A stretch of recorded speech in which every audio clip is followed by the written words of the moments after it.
remaining part of Vi's Chicken and Steakhouse.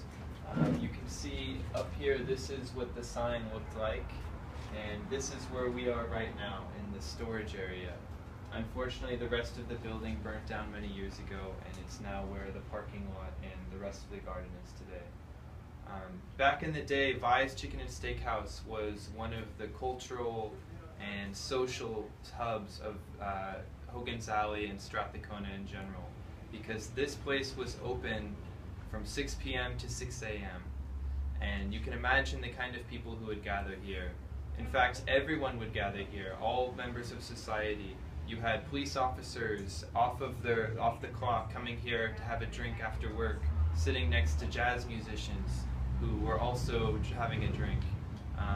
You had all kinds of people mixing and meeting here, and this was really the space to be. In fact, this place was so famous because Zenora Hendrix, Jimi Hendrix's grandmother, immigrated from the southern U.S. around the turn of the century, and she brought with her all these secret soul food recipes that no one in Vancouver could really match. So the restaurant was so successful. It originally started out as a bootlegging joint, and one day the police came in and they tried her food and they said, "This is so great, just go legit." So that's how Vi's Chicken and Steak came to be. You'll see around this picture of Zenora Hendrix many famous musicians: Louis Armstrong, Diana Ross, B.B. King. There's Lena Horne actually at the bottom and the inside of Vi's. That's because Vi's was so great, these musicians would come to Vancouver, play a show, and ask, "Where's the best soul food?" And everyone said, "You got to go to Vi's." So after their concert, they'd pull up in the black limousine. Neighbors thought it was the mafia because they didn't know whose limousine that was and why they're showing up so late at night. And Zenora would open the door just for them for their after party. She'd give them something to eat and something to drink, and after that they would jam late into the night. And it's very likely that Jimmy and his cousins probably maybe helped out serving these musicians, pouring their water, cleaning the crumbs off their table, because when Jimmy and his brother were small, his parents didn't really take care of them. So they dropped him off in Vancouver under the care of Grandma. Grandma didn't want to leave them at home alone because she thought they'd get into trouble, so she took them over to the restaurant and made them help out and participate. So probably Jimmy served one of these musicians at some point in time, although he was probably too young to really appreciate it. Oh yes, what else? Jimi Hendrix, when he was a young man, was often in Vancouver. He would drive up with his friends, play a show or two, then stay with Grandma and go back to Seattle the next day. And when he left the Army in 1962 to 63, he didn't want to be in the United States at the time. The Vietnam War was starting to pick up. This was when the Cuban Missile Crisis was at its highest. And if Jimi Hendrix was still in the Army and a war would break out with Cuba, he would have been one of the first soldiers to arrive because he was in the Airborne Division, the Parachute Division. And so he came up to Vancouver, he stayed with Grandma, and he was playing his music. And Grandma said, "Your music's a little bit too loud. You can't practice in my home anymore, but you can practice in the storage area of Vi's once the restaurant is closed actually the daytime, because it was a night restaurant."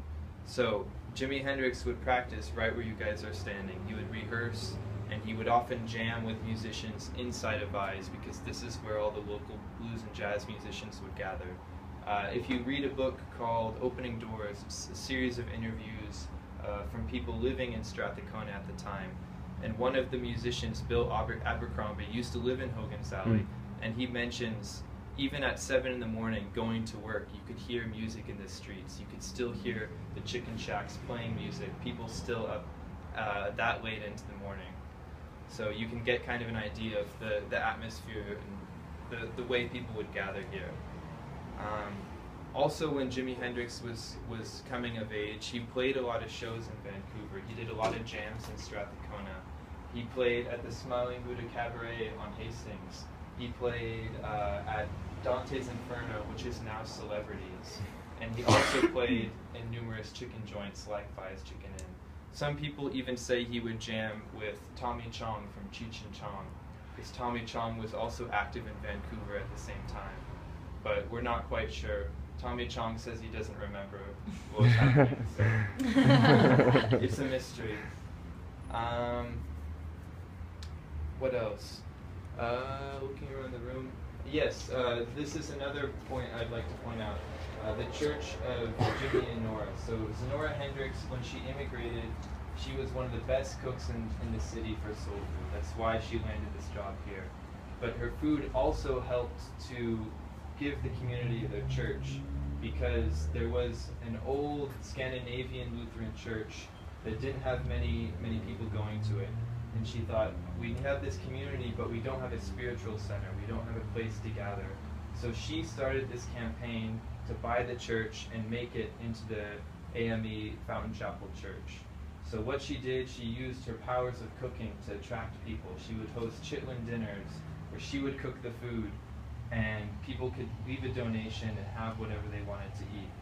So word got round on the street so fast that whenever they would mention there was a dinner, within a couple hours all the food was gone. People would hear about it and they'd come running.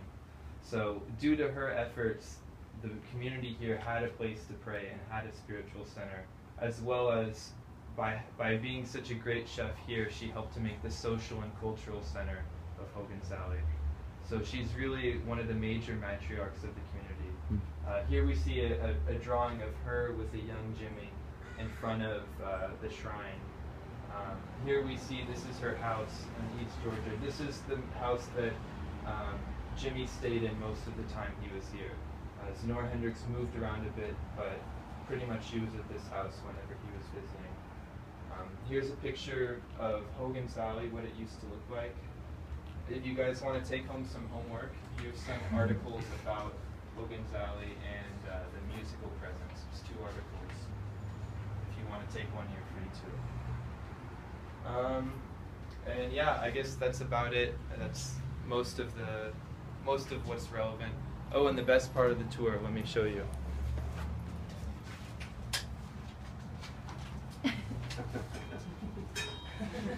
Jimi playing and Grandma cooking. Oh, that's priceless.